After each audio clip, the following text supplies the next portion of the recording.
Marry Me, the Jerry McNeal series, Book 15. Join Jerry McNeal and his ghostly canine partner as they put their gifts to good use.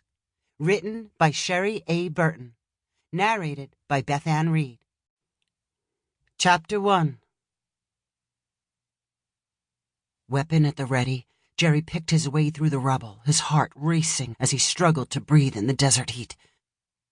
He motioned for the team to stay close as he led the unit forward, fighting his senses, which begged him to give the men an order to run in the opposite direction. Not for the first time, he cursed his decision to join the Marines. It wasn't that he had a problem with the Marines, nor did he regret serving his country. It was just that he had the bad luck to know things others did not. Bad things. Things that would make a grown man cry. As they moved through the war-ravaged alley, his blood pulsed, letting him know something was going to happen. Then again, it didn't take psychic radar to figure out something was going to happen. This was a war zone. Something bad always happened. Only this was different, as the feeling had come on the moment his unit had started out. The problem was he didn't know what, when, or where.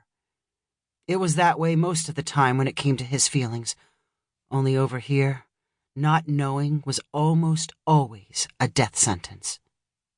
Jerry stepped around the building, scanning the area for the threat.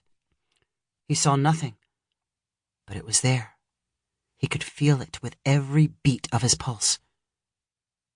Sims, a recent transfer to the unit, flanked his right side, using the muzzle of his rifle as a pointer to check each window on the neighboring street. Not seeing anything, the man lowered his gun and turned to say something. Jerry opened his mouth to warn the man that he still felt the threat, but it was too late. An explosion filled the air as Sims fell to the ground. Jerry fired in the direction of the threat, then dropped to the ground to check on his brother. Only it wasn't Sims lying on the ground. It was April, who lay staring at him as if asking why he'd allowed this to happen to her. She whispered something he couldn't hear. Jerry lowered his head, placing his ear to her mouth. "Is that why you didn't ask me to marry you on Christmas Day? Because you know you can't protect the ones you love?" Jerry woke in a panic. Relief washed over him as he saw April sleeping peacefully at his side. It was a dream, and yet it was all he could do not to take her in his arms, just to prove to his heart she was still alive. Instead, Sample complete. Ready to continue?